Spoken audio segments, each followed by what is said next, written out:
Consider this GATE 2010 question. Okay, कह रहा है कि एक शेड्यूल गिवन है जिसमें 3 ट्रांजैक्शन यूज हुई हैं, T1, T2 और T3। ओके, कह रहा है which one of the schedules below is correct serialisation of the above.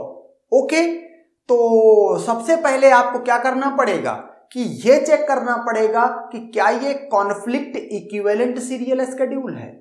अगर क्या ये कॉन्फ्लिक्ट सीरियलाइजेबल शेड्यूल है।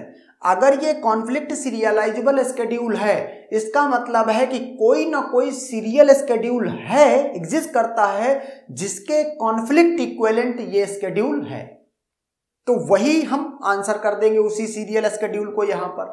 ओके, अगर ये शेड्यूल कॉन्फ्लिक्ट सीरियलाइजेबल नहीं है तो फिर आप क्या चेक करोगे, क्या ये व्यू सीरियलाइजेबल है। जिस व्यू सीरियलाइजेबल कंसेप्ट ऑफ आगे पढ़ोगे, क्या ये व्यू सीरियलाइजेबल है। अगर ये व्यू सीरियलाइजेबल है तो इसके व्यू इक्विवेलेंट कोई ना कोई सीरियल शेड्यूल होगा। ओके, तो फिर वो आंसर इसमें से सर्च किया जाएगा। तो चेक करते हैं, पहले प्रेसिडेंस ग्राफ इसका ड्रॉ करते हैं।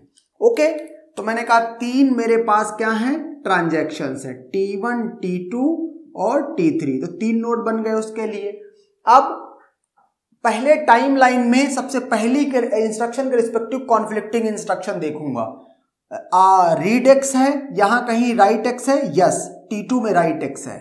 ओके, और T3 में भी राइट एक्स है। इसका मतलब ये हुआ T1 से T2 और T1 से T3 दोनों में एक्स एज बनेगी ग्राफ में।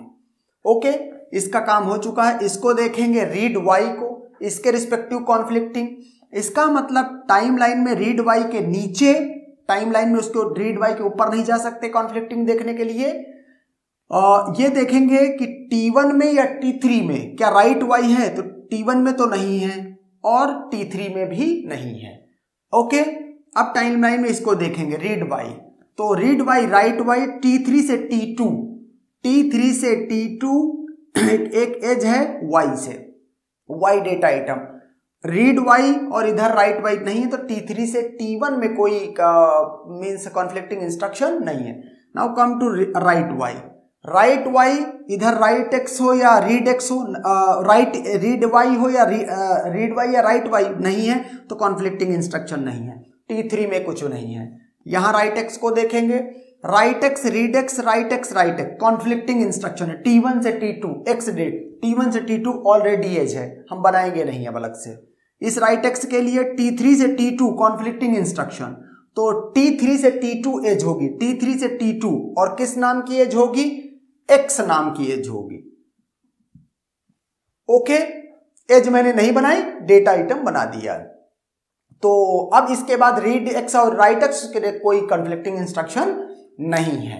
तो इस तरीके से अगर इस ग्राफ को देखो तो ये ग्राफ क्या है, ये जो प्रेसिडेंस ग्राफ है ये है एसाइक्लिक, सो कॉन्फ्लिक्ट सीरियलाइजेबल शेड्यूल।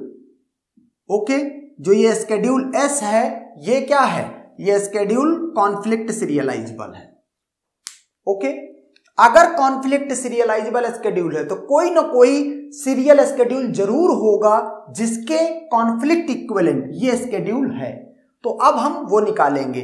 तो कहता है और हमें इस क्वेश्चन का आंसर देना है। ओके, तो इसका है फाइंड टोपोलॉजिकल ऑर्डरिंग,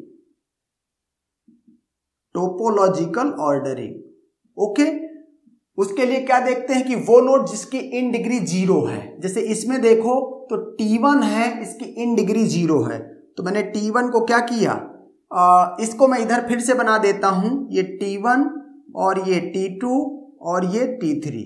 तो T1 से T2 एज है, T3 से T2 है और T1 से T2 है।